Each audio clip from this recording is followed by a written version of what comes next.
take me a little bit back into your upbringing and your childhood. Where you grew up, and where you went to high school, college, and that. Yeah, for the most part, grew up in Fargo. As a family, we lived in 4 other locations, but for the most part, Fargo was home. Yeah. Went through the parochial school system there. Yeah.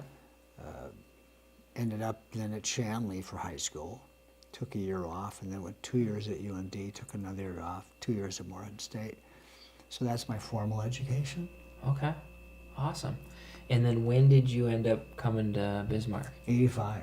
85. That's okay. It's the year I was born. Yeah, it was a good year, wasn't it? That was a great year. I like that year. 85. So then, take me through then when you came to Bismarck, your background of what you did right away when you moved to Bismarck up until. I came here today. because a friend of mine from Fargo had purchased a radio station here. Okay. And had a new FM permit, which is KBYZ. Oh, So he bought yeah. 1270 clicks. Okay. And put KBYZ on the air, and then he asked me to come out. So I came out here to be involved in broadcast management. Okay. Sold the radio station, stayed in broadcasting a little while, then went off and did some entrepreneurial things, and then 15 years ago got involved in the civil engineering business as a business development guy. Yeah. Okay. Awesome. So, and then take me through where, from that point, when you knew that running for mayor was what was going to be in the cards for you. Was this something a couple years ago, 3-4 years ago? Like when did you know that you were like, I'm going to be running for mayor now? When did that click? Well, I didn't really know when I'd run for mayor. Had thought about it when once you run for commission and you're fortunate enough to, or unfortunate enough to win, at some point in time you may think, geez, I may have an interest in being the mayor. Yeah. But didn't think about it real seriously until I realized that, at some point in time, John Warford, a dear friend and mentor, likely will not run again. And when I realized that's probably inevitable, that's when I started thinking about, should I be running for mayor? And that's kind of how that happened. Oh, wow. Okay. That's awesome. Yeah. That's cool. So, I'm really curious about in people, what kind of gets them up for the day, what motivates them, and what kind of things they have in their daily life. We call it a system or a ritual that they do. Take me through like a morning of kind of a typical day for you, because I know you're a runner. You love to run, right? Mm-hmm. How often do you run, and when do you run? Take me through that. I'm curious about that. Well, first of all, I have somewhat attention deficit, so I'm very intentional about how I structure my day and time. Okay. And I'm very disciplined. Mm-hmm. And I'm the kind of guy that I always try to do what's necessary, not just required, because Yeah. a lot of people do what's just required, the Yeah. requirements, and then sometimes people have to do things that are necessary as well. And that's not a knock on anybody. It's just the way I'm structured, right? Right. And probably the way I was raised by my parents, particularly my dad. Okay. So I get up pretty darn early. I'm stirring 3:15, 3:30. Most days I'm out of bed between 3:30 and 3:45. In the morning. In the morning. Jeez. Go to bed fairly early, sometime between 9:30, 10, 10:15. Okay. You So- still go to bed at about 10. Yeah. Which is normal. Okay, that's normal. And then when I get up, it's first of all some devotional time, because that's the most important thing in my life. Okay. And then I start So absorbing take me through news. Take me through the devotional time. So you wake up at about 3:30, and what do Yeah, you? I'm praying and talking to God and Jesus before my feet hit the floor Oh wow. every morning. Okay. Okay. That's just how I do things. Okay. And because that's where I get really my strength, right? Right. And Yeah. and then when I'm out of bed, I'm starting to take in news because I like to find out what the markets are doing, Okay. what important news things may impact the day. And I do that because of what I do for a living. How might it impact the civil engineering industry nationally and then regionally and then locally? Sure. And then the markets, I'm always curious about that as a BD guy and somebody that has money invested in retirement. Right. Right. And then I start getting ready for my run. Most of my runs, Okay. as of late, have been around 5 in the morning, because I'm just finding that while I really like running at noon, I'm finding I'm generally speaking a little bit more productive if I don't take that almost hour and a half off in the middle of the day. Okay. My body kind of prefers noon. The older you get, You're a little more awake. Yeah. And some food in you. and but that early morning run it's spiritual, it's motivational. Okay. You have the opportunity to think a lot, and then some days I'm running with my friend, Okay. and then we solve all the world's problems, but keep the answers to ourselves because we keep ourselves more marketable that way, right? Right. When you run, do you listen to music at all, or Oh, yeah. Oh, you do. Oh yeah. Okay. Okay. Oh yeah, I'm wired up listening. That's a necessity, right? Pretty music, much. Music and running are like. Music's a big deal for me. Mm-hmm. Yep, as I know. Real big deal. Okay. And then I get home and stretch and Okay. grab some grub, take a shower, and off to work. How do you have like a certain amount of miles you run each morning? Like 5. 5. Wow. How many times do you run on a 7-day, like a full week basis? Is it every day, 5 days? Every day.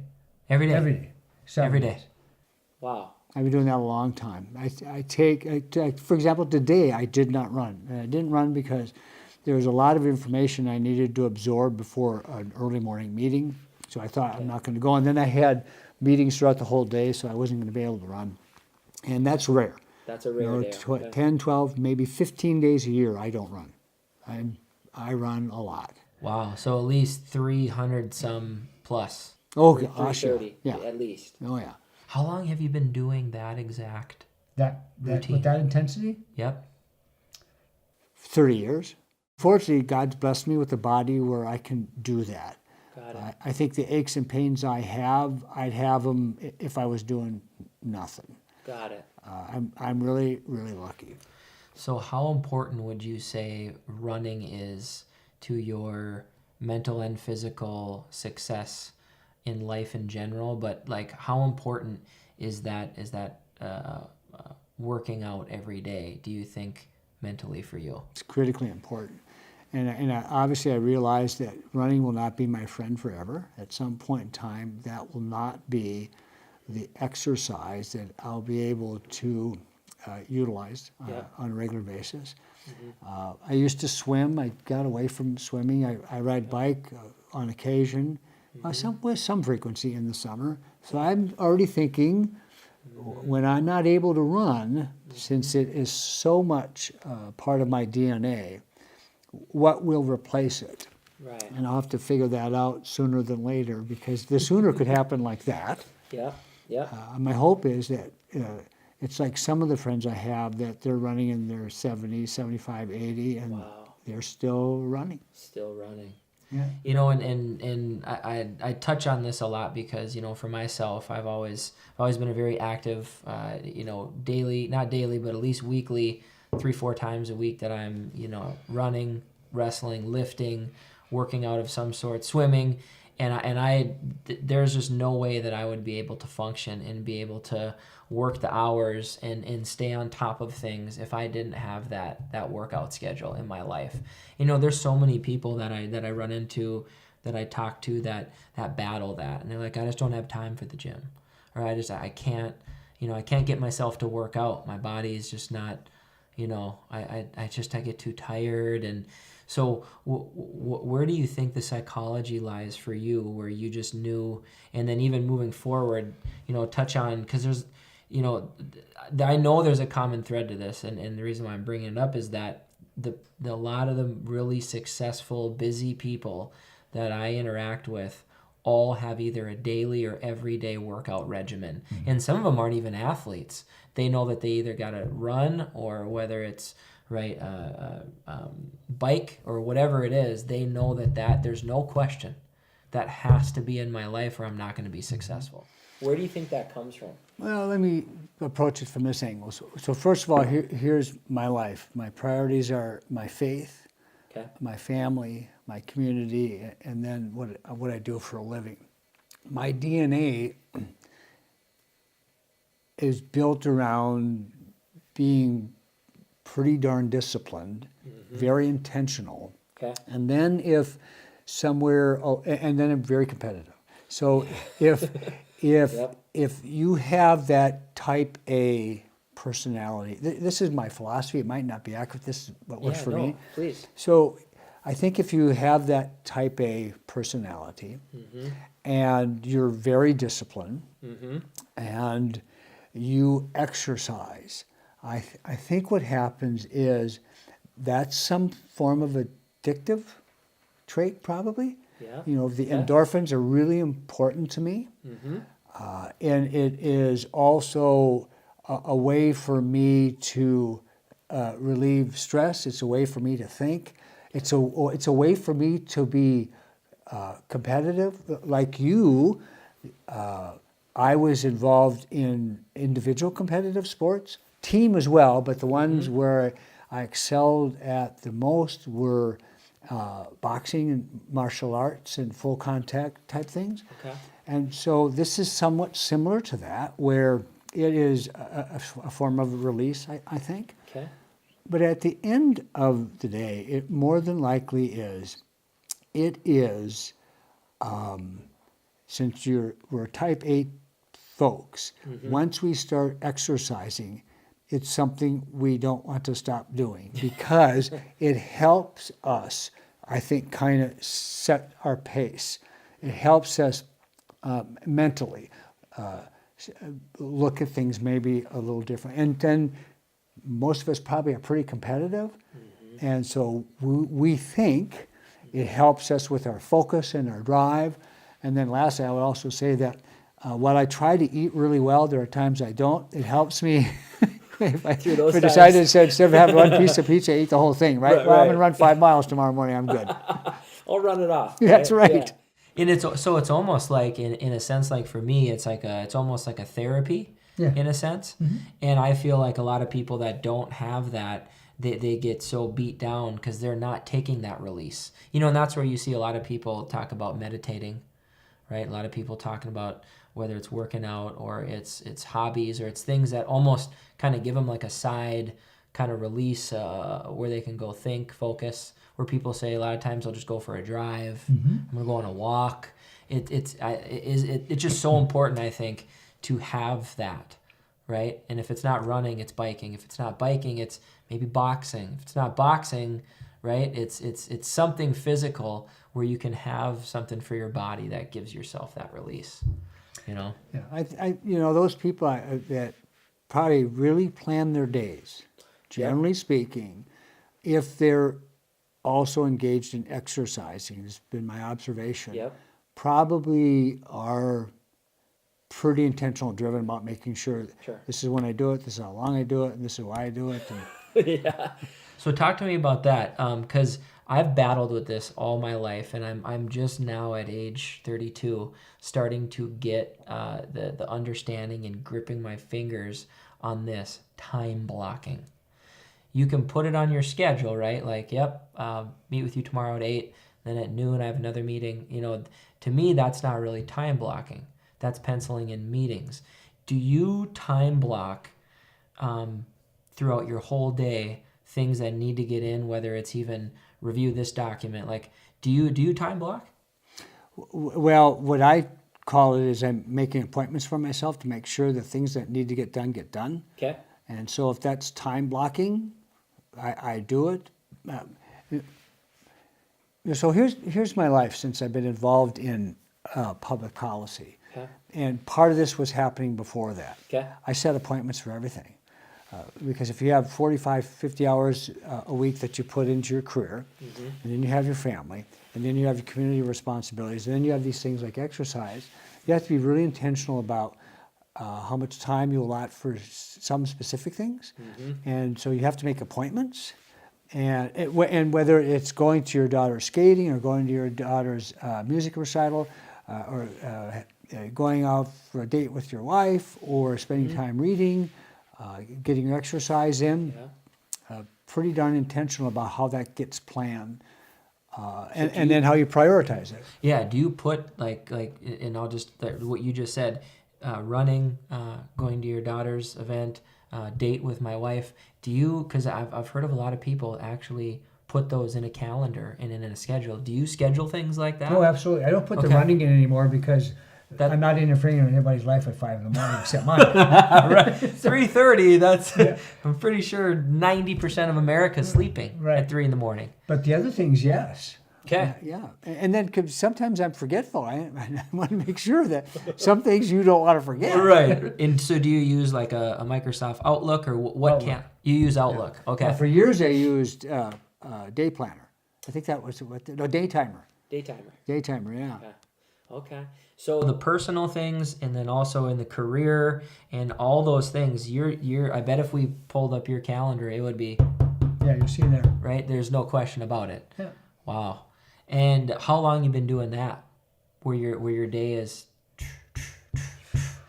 I started using the Day Timer probably in 84, 85, somewhere in there. So it's been, majority of my adult life. Okay.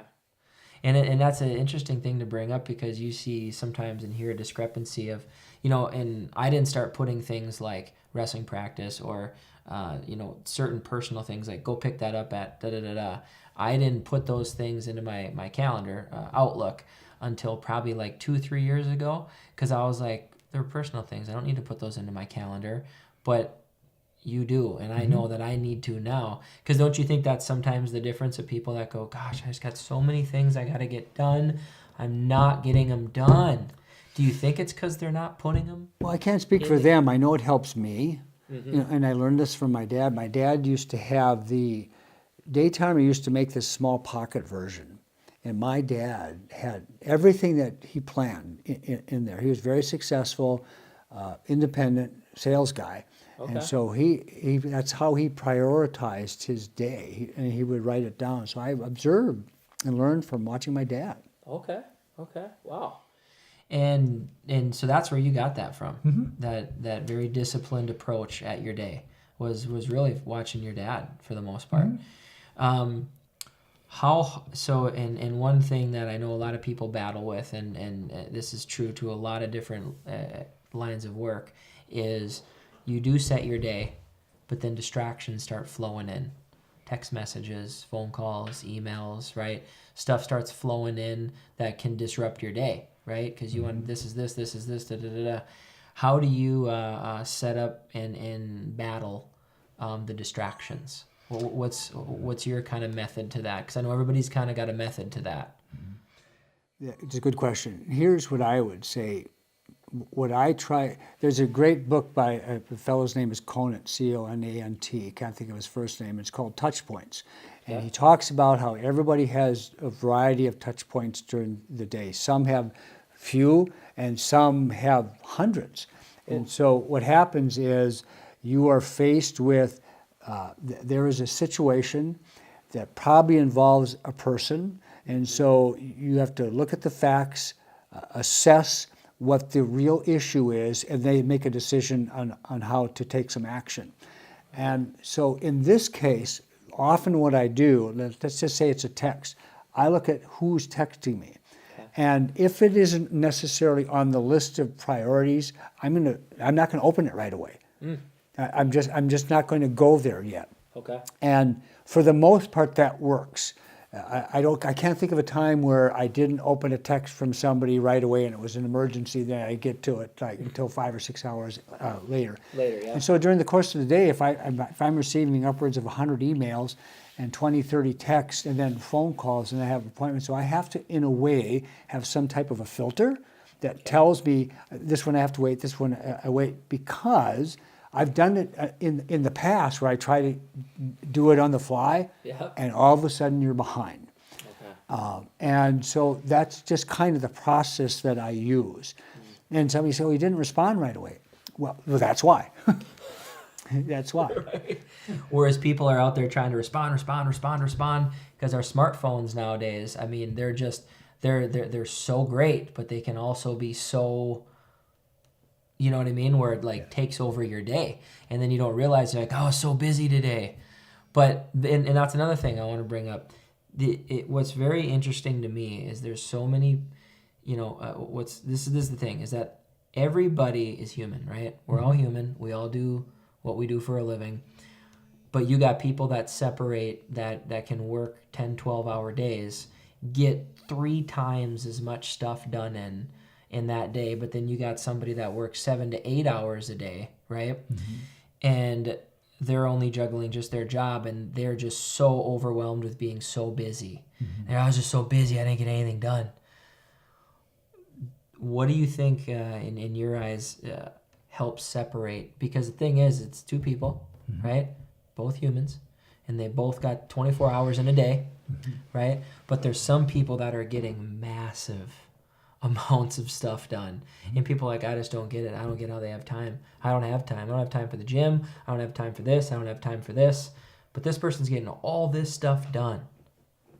Yeah, I don't want to it's a great question. I don't want to oversimplify it, and I also don't want to be judgmental because I know right. people that in 4 hours can produce 12 hours worth of work, right? And I know people that can work 12 hours and they're getting 3 hours worth of production done. Yep. And I always like to say, by the way, you only have to work half a day. You just decide which 12 hours, right? So I think it's probably how people prioritize, how they process the information that's in front of them, their experience and comfort level of making quick decisions. Now, there's one thing about policymakers. Sometimes we're accused of not listening because you've made a decision right away. Mm-hmm. Actually, what's happened, because, again, back to this book called Touch Points, right. You're so used to taking in information, and your synopsises are telling you, I've seen this before, this is the experiences, and they say, so here's my conclusion, here's the decision, you move on to the next one.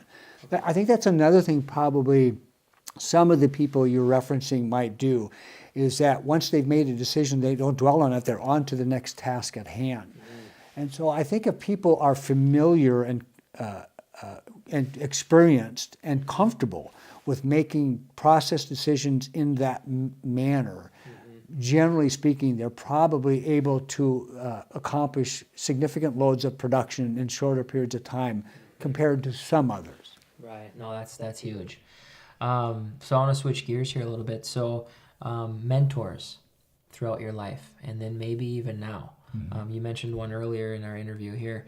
How important do you think to you in your life and with your success and the things you've accomplished throughout the years have been attributed to a heavy majority of the mentors you've had through your life, and then even now? What would you say how important it is, and for people out there that might not have any, to get to reach out with online now, with YouTube and all the sites where you can reach out and whether it's in your line of work or maybe it's trying to gain your faith, wherever it is, there's people out there that will jump onto mentoring. How valuable do you view mentoring for younger age coming up? Oh, I think it's precious, and because we're all products of our experiences, mm-hmm. and we grow, mm-hmm. or not, based on the types of ways we take in information, mm-hmm. how we process that, and then what we do with the knowledge that we acquire, and then how we act on it. Mm-hmm. And it's when you can have good mentors, and I've had a lot of them. Okay. First of all, you learn from them, mm-hmm. sometimes just by observing them. There might not even be a thing that they say. You just observe them. Watch what they do. Watch what they do. And their body language tells you something. How they watch someone are they really looking into the eyes of somebody when they're communicating with them, or they, one of these kind of things, and which means they may not really be listening, or already thinking about something else. So first of all, you can learn a lot by observing, and then by listening. And when you have the opportunity to ask questions, and then really listen to what they share with you. I've been really lucky. My parents were great mentors. I say that way because I lost my dad 19 years ago, and my mom is now at a place mentally where she can't mentor anymore. And during my work life, there's another 3, 4, 5 actually mentors where I have learned very valuable life lessons and gained great information from them, and I still do it. And I'll also say this. I'm involved in a mentorship program through the Make Well group that's growing in Bismarck. And I was asked, would you be willing to mentor? I said, absolutely. So I have met one time with this person, and I'm saying to myself, as I'm with this young person, who's the mentor and who's the mentee in this situation? This incredibly intelligent young female. I'm just going, oh my, this is an impressive human being.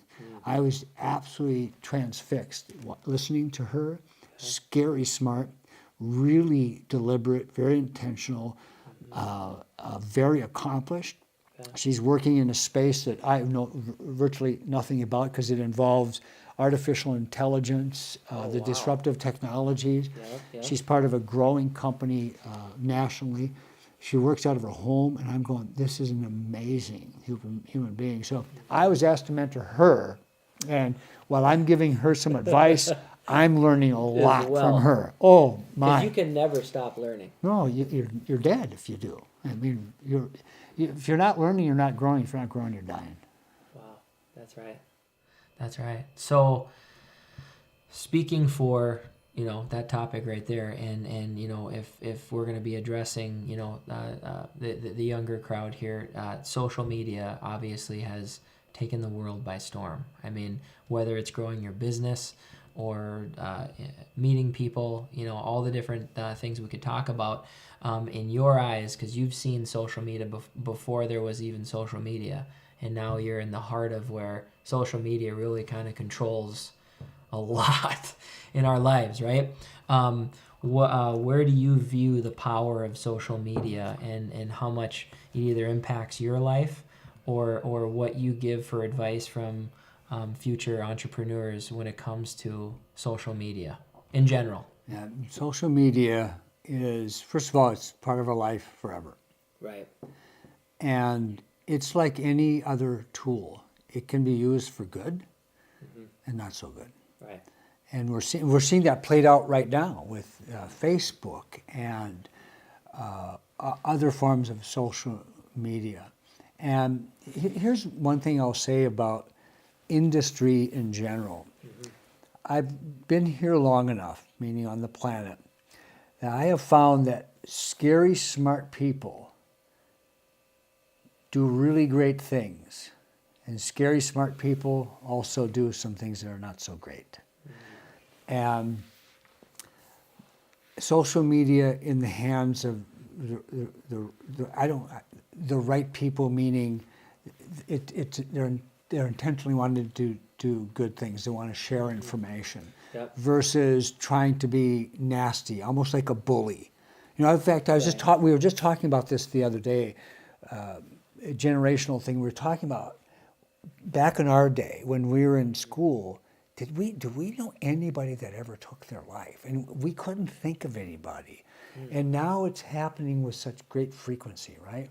And so we think, we just in this discussion point, we think it might have something to do with the bullying that's part of social media, where it's 24/7, 365. So we're in a time where because there's access to so much information. 11 years ago, who had an iPhone? Now your iPhone, you can use it to summon your car, and it'll come and get you, and then your car will drive itself, right? So now we have this incredible, these incredible tools that can do incredible things. And my hope is more of us just start using them for good, productive ways that serve the best, the way that they should be used, you know? Yeah. No, that's powerful. So I mean, I mean, social media in general, and even technology in general. I mean, if you're not staying up, if you're like, I don't want to get that iPhone, or I don't want to mess with all that, I just want to do it the old ways, right? You gotta stay up. You gotta stay up on everything, because I mean, in 10 years from now, even, what's the world gonna look like, right? With all the things that are coming down. Well, the change is scary fast. Let me put it that way. I just came from a meeting where I was with an individual, and we're using technology to talk to somebody else on another part of the planet, talking about how I'd like to have them part of the next Disrupt Well Summit, which is on 9/11.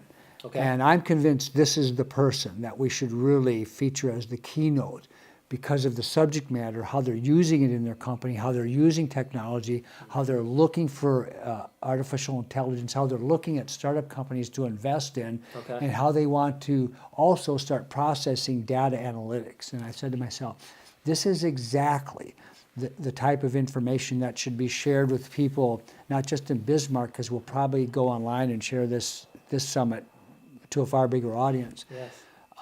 Because it's going to help us attract and retain talent, right, which is key. Right.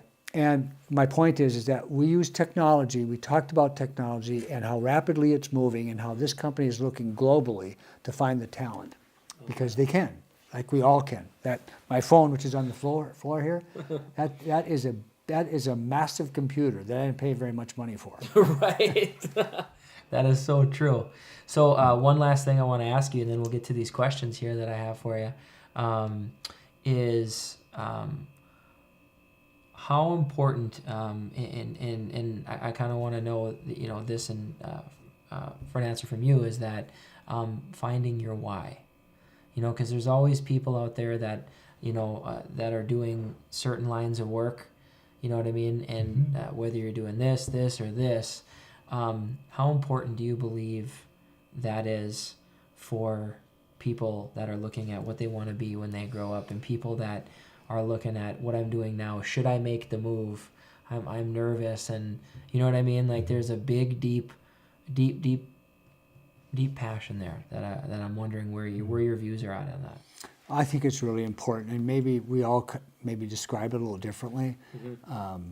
But I think if someone hasn't found a why, something that's going to cause them to be thinking about whatever that is before their feet hit the floor in the morning, something that's going to drive them through pain, through hardship, and then when you go through that and then you have a victory, how sweet that is.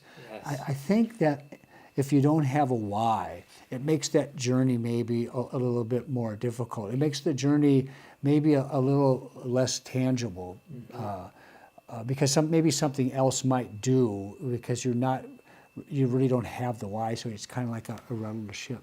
And for me, I have it, and I think for some of us, and by the way, the why can change as your life changes, as the season change. Yep, it can change. And I would say it's kind of like this. I was in a conversation with somebody who said, you know, like the city's like 90-95% perfect, and I happen to agree with that. And I think that could be said for a lot of different situations in people's lives: their career, their marriage, their relationship with others. And so we're always in pursuit. If we're fortunate enough to say 90-95% perfect, that we're always, okay, the goal is to get the next 1% of that 5 or that 10. Yes. And that can change, by the way, because of conditions or something else that comes in and temporarily replaces a piece of that, of one of the elements, and puts that back down a notch or two.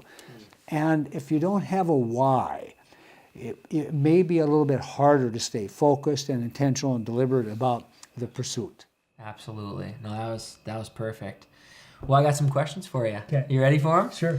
So the first one, we kind of started talking about this one at the beginning of our meeting here. But that ring on your finger. Yeah. You've been wearing that ring right there for how long? Since 1972. And the reason you bought it? Well, I had a girlfriend that was working in a store in West Acres when West Acres first opened. Or was it 73? 72 or 73? That's Okay. long enough ago. Give me some grace on 1 year, right? And I walked in, I saw that ring, and music has been really important my whole life. And I'm a rock and roll guy. Yes. And I said, I have to buy that because it's almost exactly like the ring Jimi Hendrix wore when he was playing the Star Spangled Banner in Woodstock in 1969. That's amazing. Gosh, I love that. I love that. Okay. Favorite cartoon? Favorite cartoon? Did you have one? I'm going to say probably Popeye. Okay. I like that one. Okay. Favorite fruit? Banana. Banana. How often do you eat bananas? Every single day. I eat fruit every Me day, too. but I eat a banana every single morning. Yep. Unless, by the way, there's a bad batch at the store. Sometimes I'm really kind of picky about them. And if they're way, way, way too soft, and I don't mind if they have bruises, but if they're way, way, way too soft, I'm going to wait. I gotta have them like that kind of right when it's between the green and the brown, that dark yellow, like that's. If not, I usually don't. Every day banana. Okay. Yeah. Favorite type of workout? It's Running. It's running. Okay. All right. Favorite sport? I'm going to have to go full contact martial arts. I've always loved it. Now they call it MMA or something MMA, else. Yep. I Okay. used to be engaged in that stuff. I So- loved boxing, and now I'm more into this than boxing. Right. Love It's got more football, variables. Carson Wentz, but I Okay. shame So on me. MMA, Yeah. MMA, mixed Yeah. martial arts. Okay. Cool. How about yours? Wrestling. That was a shocker, right? Yeah, which is cool because in MMA, you see some really good grapplers, really good wrestlers. Many of them are. I'd say over half. Yeah, most You know? of those are the guys that wear the belts the longest. That's right. You can take a pretty good punch, but a good grappler puts you down on the ground and you Yeah. can't move, you're in trouble. That's it. That's it. Favorite food growing up as a kid? Do you remember something you usually ate a lot back, grade school, middle school, high school? Did you have a favorite food back then? And it's still my favorite today. My mom's lasagna.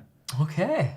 All right. Now I make mine. So, Now you make yours. Her recipe? yeah, I Oh. modify it a little bit. Modified it. Okay. All right.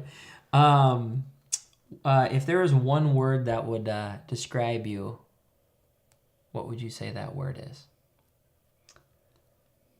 Driven. Driven. Okay. I like that. Biggest life lesson that you maybe learned? The biggest life lesson That stuck I ever with you. learned is on our very first family vacation when we were living in Milwaukee. We get in a car, mom and dad, me, older sister, my younger brother, and then our youngest sister at the time. Yeah. She gets sick on the way. We're going back to my dad's hometown in the Pittsburgh, Pennsylvania area, Okay. Greensburg, Mm-hmm. and she dies. And the reason I say that is I know how that changed my mom. I know how that changed our family. I know how that changed everything in so many ways on so many fronts. So when Ann died on that trip from pneumonia, that was a life-changing thing. And then getting saved in 1996. Okay. Thank you for sharing that. Yeah. Yeah. Last question. Socks. I've known you for a few years, and your socks have kind of a funny story to them. Where do you get your socks, and what makes you pick out certain socks that you wear? Well, first of all, I rarely wear dress shoes. Rarely. Okay. I've been wearing, I call them tennies, right? Yeah. Since 1985, pretty much. Okay. Yeah. And I just got really sick of, a gray sock, a brown sock, a black sock. And then one day I saw somebody that had these just kind of flamboyant socks. I said, I'm into that. So I find them, and some of the socks I buy are from a company called Defeat, Okay. which originally you can only buy them online. Now you can find them in local stores, which is great because I like to support local stuff, right? Yeah. Yeah. And they're very durable. They last a long time, and they got some pretty funky designs on them. Okay. And the ones I have on today are Defeat. Okay. Awesome. Well, I really appreciate what you do How for about our, yours? for our Where do you community. get your socks? Me? Target. And I just get straight up black Hanes. I think I'm pretty sure they're Hanes. But I do got a couple black pair of Champion socks. But I just wear straight black. That way, if I'm working out or going to work or wherever I'm at, black can just kind of blend in. I don't know. I'm a basic. I'm boring when it comes to socks. But I really appreciate you coming on, and thank you for everything you do for our community. And I appreciate you, man. Well, thank you, Travis. It's a pleasure. God bless. Absolutely. God Appreciate bless. it. You too.